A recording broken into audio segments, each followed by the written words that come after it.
All right, we're about 2 minutes away from the end of the trading day. Katie Greifeld here with Bailey Lipschultz, Romaine Bostic.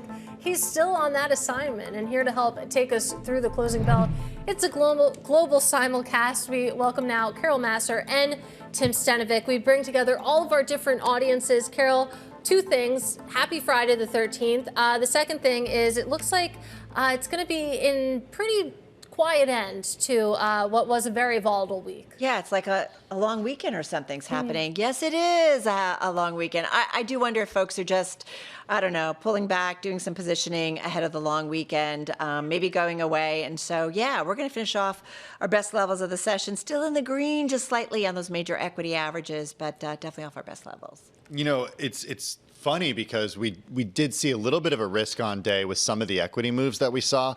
It's really showing up in cryptocurrency. Bitcoin's up another 4.5% today, just shy of $69,000, Bailey, per Bitcoin, but in the green and higher than 65, which is where it was yesterday. Well, I just want to call out, and I think Katie can sympathize as someone who used to write markets raps. I feel like I'm at the horse track right now, where waiting for the S&P. We're up 3 points right now. Are we going to give them away? I don't know. Gosh, I wish we were at the horse track. That sounds pretty fun. Anyway, on Bitcoin, though, it is interesting to see it bounce a little bit. I will point your eyes to Coinbase. Maybe it's in someone's gainers here as well, but having its best day since May, even on the back of some pretty unappealing numbers that we got yesterday, but sort of an up and down sort of market there. Anyway, let's take a look at the close. The S&P 500 looks like we're just going to finish in the green, just barely there, as you can see. Can't say the same for the NASDAQ, finishing about 0.2% lower. Meanwhile, you take a look at the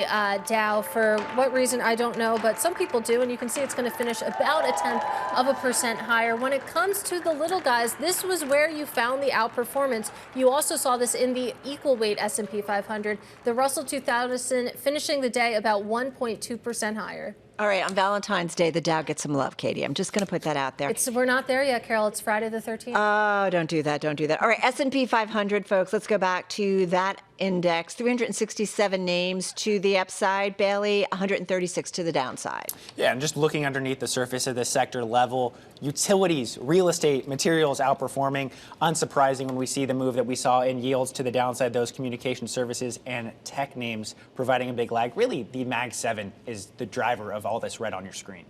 All right, guys, let's get to some of the individual gainers, if I may, and let's go to Applied Materials. Definitely an outperformer in today's session. You can see that stock finishing the day with a gain of about 8% here, so a top gainer in the NASDAQ 100 and S&P 500, hitting a record in today's session after delivering a surprisingly upbeat sales forecast and really signaling that demand for artificial intelligence and memory semiconductors is fueling equipment purchases. I do also want to mention that they just resolved, too, a high-profile regulatory issue, announcing plans to settle and to pay $252.5 million to settle a U.S. Commerce Department investigation into improper exports to China. So getting rid of some maybe legal overhang. That stock, by the way, up almost 40% here in 2026.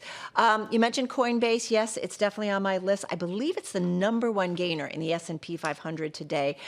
Stock up about 16% here at the close for the Friday trade on triple average trading volume, and that's despite posting weak results. As we know, this is a stock that often trades in tandem with Bitcoin, which rallied for the first time in 5 trading sessions.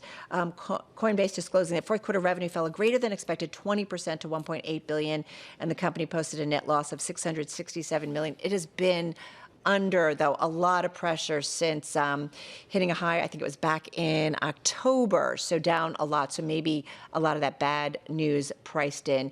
And then let's roll on over to Rivian Automotive. This one up about just shy of 27% in today's session, soaring. Biggest jump, I think, since around 2024.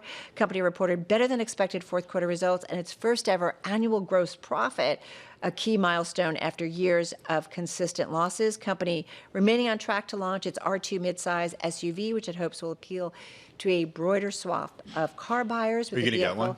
Expected to go on sale in the second quarter. It's funny, we have to probably soonish look for a car. I don't know if we'll check it out.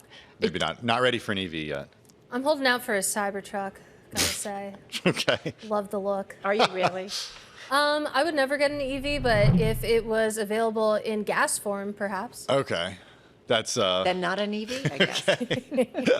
I want to go to some stocks in the red today. Nvidia shares falling by 2.2%. It's actually down about 2% this year. Interestingly enough, big tech companies, even though their spending plans for AI infrastructure have gone up this year, Nvidia shares have been largely stagnant for months. There's growing concern that the ultimate revenue from AI will not keep up with the capex that's been announced, which could lead to a pause in spending. Nvidia's valuation is compressed as revenue growth is expected to slow. Investors are waiting for the company's upcoming earnings report for guidance on demand for chips. It's the only member of the Mag 7 that hasn't reported for this time period, so we'll have to wait and see.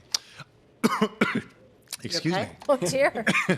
You know, when I talk about prediction markets, I get a little choked up. And that takes us to DraftKings. Shares took a pretty big hit today, down 13.5%. Forecast for the year for sales and profit fell short of Wall Street estimates.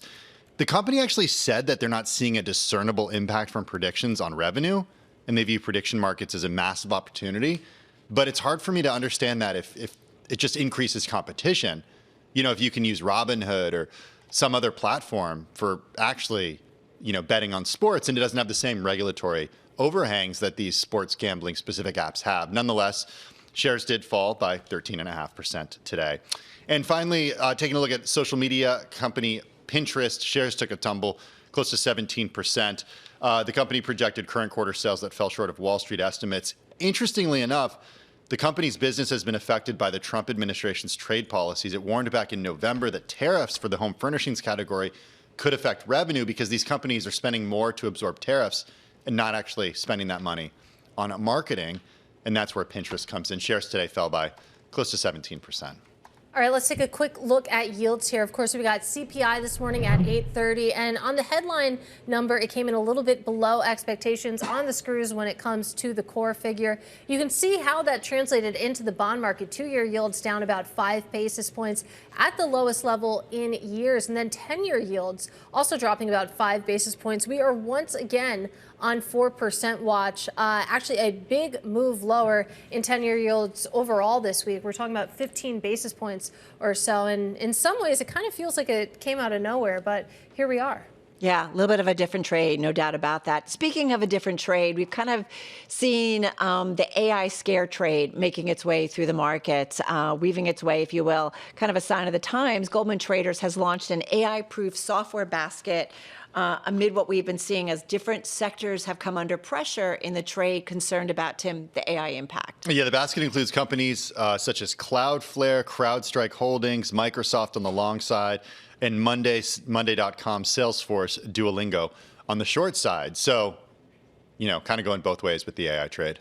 Yeah, it's really interesting. I mean, the logic here when it comes at least to the long basket is that these are names that require either physical execution, maybe they have regulatory entrenchment or human accountability. It's going to be interesting to see how it fares. I mean, I applaud Goldman for launching this because now at least we can track it. Maybe we should just all invest in plumbers and dentists because those seem pretty AI-proof, right? I don't know, dentists? The robots could operate on your mouth. I guess they could. Or maybe we should invest in golden doodles. Oh. Golden Doodle. We should. I think that everyone should. If you were to play Bloomberg Terminal Bingo, I would say ex-boyfriend, Golden Doodle, and auction. Check everything that's not related to Warren Buffett or Bitcoin. Just my 2 cents. We're talking about Tucker the Golden Doodle, the ex-boyfriend. I don't know if you guys remember Delaware court ruling, though. There was a private auction. Couple broke up ahead of Valentine's Day, and they were auctioning off Tucker the Golden Doodle. Oh. Katie, the thing that I thought was interesting is the losing party gets the money. Yeah, it feels like more of a sale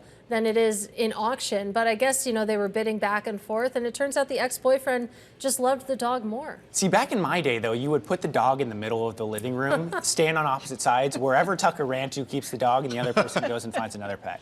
The only fair way. How about sharing the dog? No, I don't know. You hear stories about that, like people who weren't married sharing custody of their pets. I would just steal it. I just hope Tucker's happy. Yeah. That's all I'm going to say.